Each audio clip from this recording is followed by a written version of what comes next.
Bonjour, bienvenue sur le site apprentissagevirtuel.com.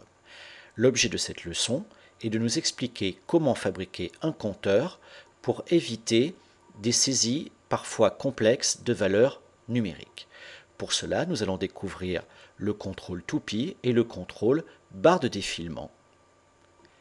Dans l'onglet Développeur, nous allons choisir le bouton Insérer et sélectionner l'objet toupie. Nous glissons pour dessiner cet objet. Utilisons maintenant le menu contextuel, clic droit et sélectionnons l'option Format de contrôle.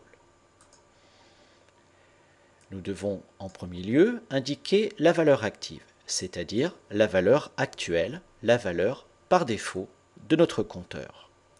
Nous indiquons ensuite la valeur minimale, c'est la plus petite valeur que pourra prendre le compteur, puis la valeur maximale.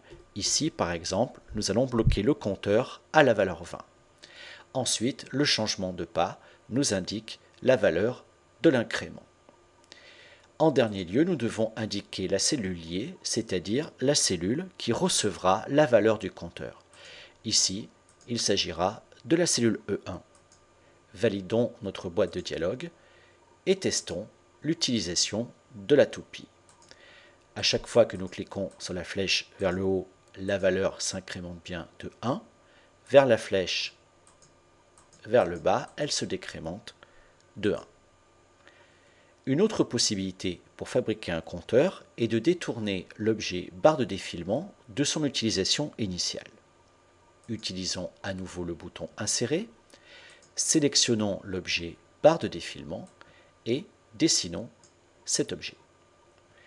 Nous allons à nouveau utiliser le menu contextuel, commande format de contrôle et paramétrer la barre de défilement.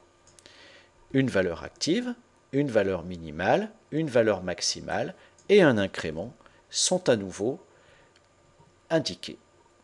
Cette fois, la cellule liée sera la cellule D1.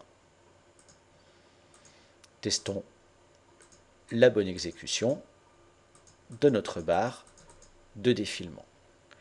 Voilà deux outils pratiques pour contrôler les saisies de données numériques. Cette leçon est à présent terminée. Merci de l'avoir suivie et à bientôt pour une nouvelle leçon.